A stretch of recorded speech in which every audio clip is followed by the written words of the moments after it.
Good morning, this is Heather from the Return to Work Mentor. I'm out this morning with my dog Pedro, and you'll be able to hear my footsteps, I'm sure.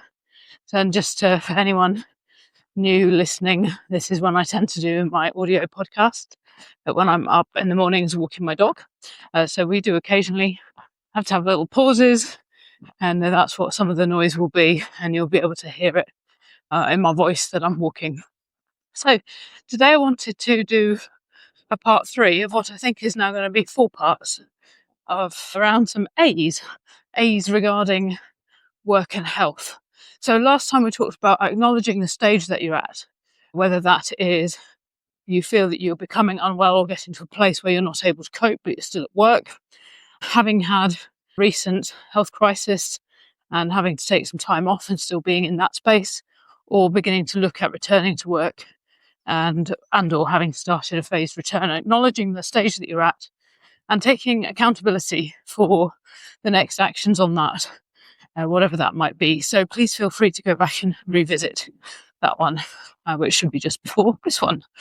So this one we're going to talk about acceptance and allowing. And acceptance might sound similar to acknowledgement, but I think what's interesting with the difference between those two is that you can acknowledge where you are at without accepting where you are at. And I think the two are quite different, because you can acknowledge where you're at, but without a level of acceptance, you will maybe be still feeling upset, angry, and resistant about the situation that you find yourself in for a whole number of reasons. So acceptance is a different state of being. And it's not easy, I think, is probably the simplest way to say it. Acceptance is part of the grief process, and therefore it doesn't necessarily follow a very linear or convenient timeline. So acceptance may not be something that you feel ready to do depending on what stage you are at with your process, and it's not really something you can do either. I guess it's something that comes with time depending on your situation. And the interesting thing about the grief cycle, which I'll probably do a separate episode on, is that it isn't actually necessarily linear either. Although it's described as a cycle with specific stages, it's very likely that you will move backwards and forwards between stages, possibly jump stages, and may need to repeat them more than once. So acceptance is a lot more elusive than some of the models might have you believe. But an important part of accepting your current situation is about reducing the resistance that you feel and the animosity that you feel towards the situation that you're in and any confounding factors. So that might actually be something like a workplace accident or incident that can really create a lot of difficulties. It can also be very difficult if you are needing to keep your business running despite being unwell, because it feels very difficult to accept what's gone on because you've still got to keep functioning on some level. And we talk about that in different episodes as well. And I would just take a moment to suggest having a look at part 1 of my Resilient Business Roadmap course, if that's the situation that you're in, because putting some of these strategies in place that will enable your business to keep working and without you is a fundamental part of being able to then take acceptance of where you are. So accepting the situation, whether it's the injury, the illness, the changes in your circumstances, is an important part of recovery. It doesn't mean that you are not allowed to feel strong feelings about what's happened. So you may feel anger, you may feel distress and upset, you may feel betrayal, all sorts of emotions may come to the surface.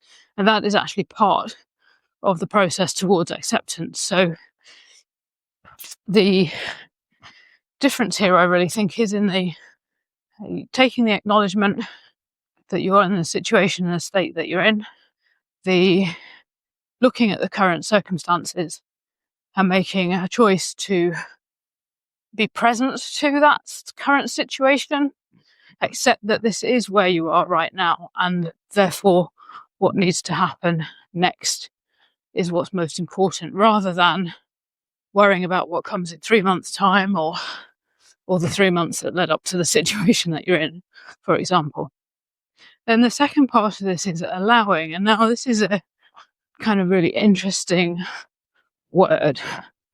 Allowing yourself to experience the feelings that we've just talked about, allowing yourself to feel unwell, to feel disappointed, upset, angry.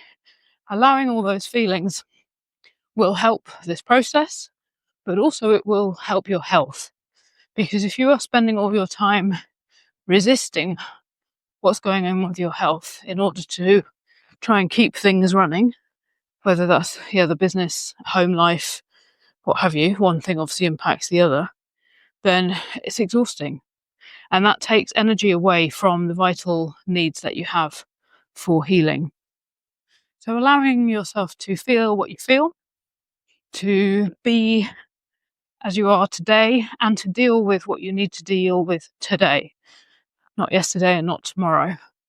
Allowing yourself the time and the space, which we talked a little bit about at the very first one of these episodes in terms of being available to yourself and attentive to your needs. So actually allowing yourself the moments to work out what it is that you need, and being kind to yourself when you need to go and do something that is about supporting your health. So a good example, I think, is having multiple appointments to attend. It can feel really frustrating. It can feel really inconvenient that you actually resent the situation that you're in because it's taking up a lot of time and effort and energy. And even though you know that you need these things, you know that these things are important, there's still that level of resistance. So allowing the feeling of resistance, recognizing it, acknowledging it, and then letting it go. And just actually, there I go, do a big deep breath and let the breath out.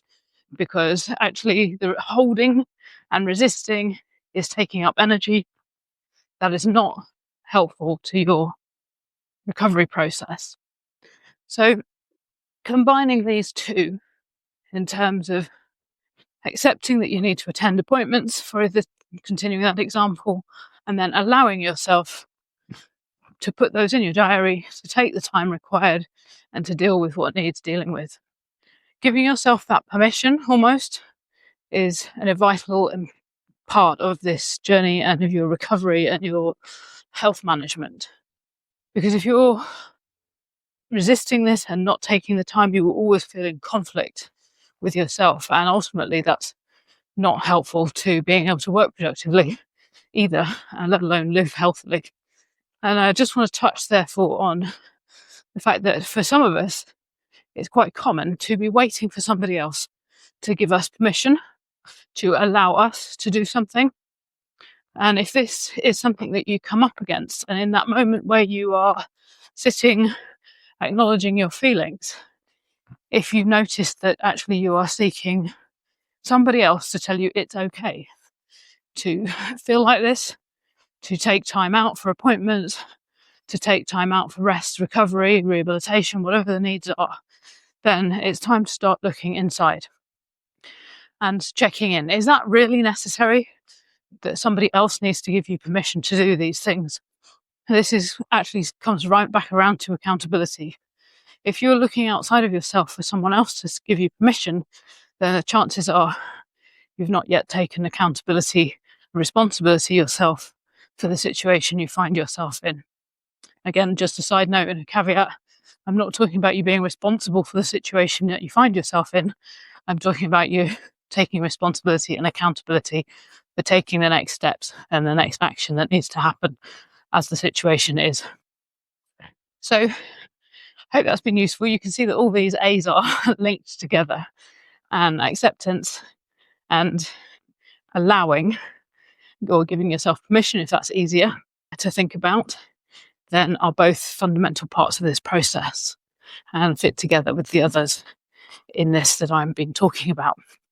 So it seems impossible to cover a vast idea of acceptance an allowance in a very short podcast episode, but I hope that's given some food for thought and some insight, and I hope you have a wonderful rest of your day.